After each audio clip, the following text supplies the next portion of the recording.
Peuple camerounais, nous vous prenons à témoin. Nous vivons une situation importante, la vie politique de notre nation. Nous sommes à la veille des élections législatives municipales et présidentielles de 2025. Et avant cela, il y a des préalables. Ces préalables, ce sont des inscriptions sur les listes électorales. Nous avons reçu deux communiqués. En l'occurrence, le communiqué de l'ambassade du Cameroun en Belgique et celui de l'ambassade du Cameroun en France. Dans ce communiqué, il dit qu'ils ouvrent les inscriptions demain, dans l'après-midi. Mais pour cela, pour tous ceux qui devront s'inscrire, doivent être munis d'un passeport, carte consulaire et d'un séjour de résident. Ce que nous trouvons, bien évidemment, hors la loi, qui ne respecte pas les principes dont on s'est fixé.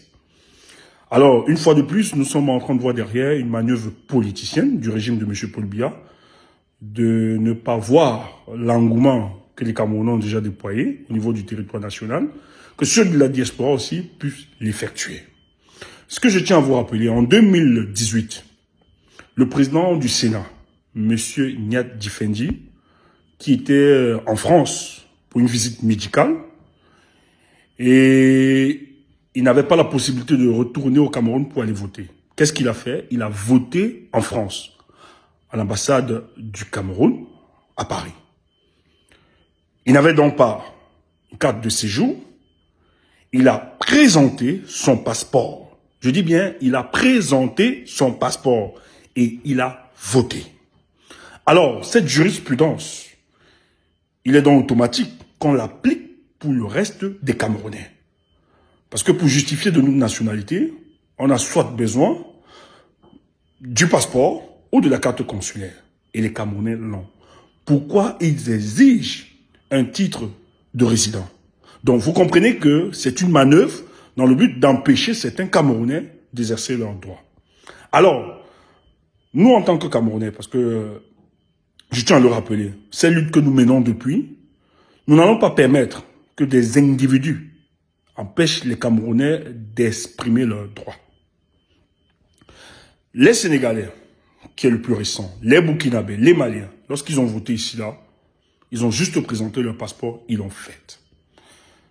Mais pour le cas du Cameroun, on veut nous faire croire qu'il faut un titre de séjour pour éliminer systématiquement nos compatriotes qui sont en situation irrégulière.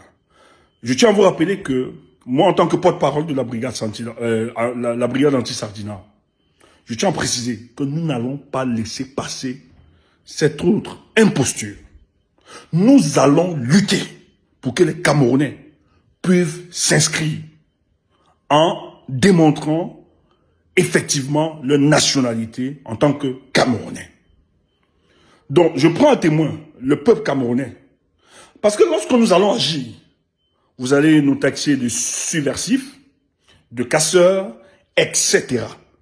Dans le but de démontrer, de nous expliquer la notion du patriotisme.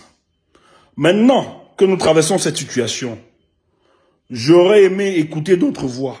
Qu'est-ce qu'on fait? Parce que nous vous interpellons. Qu'est-ce qu'on fait? Qu'est-ce qu'on fait devant cette situation?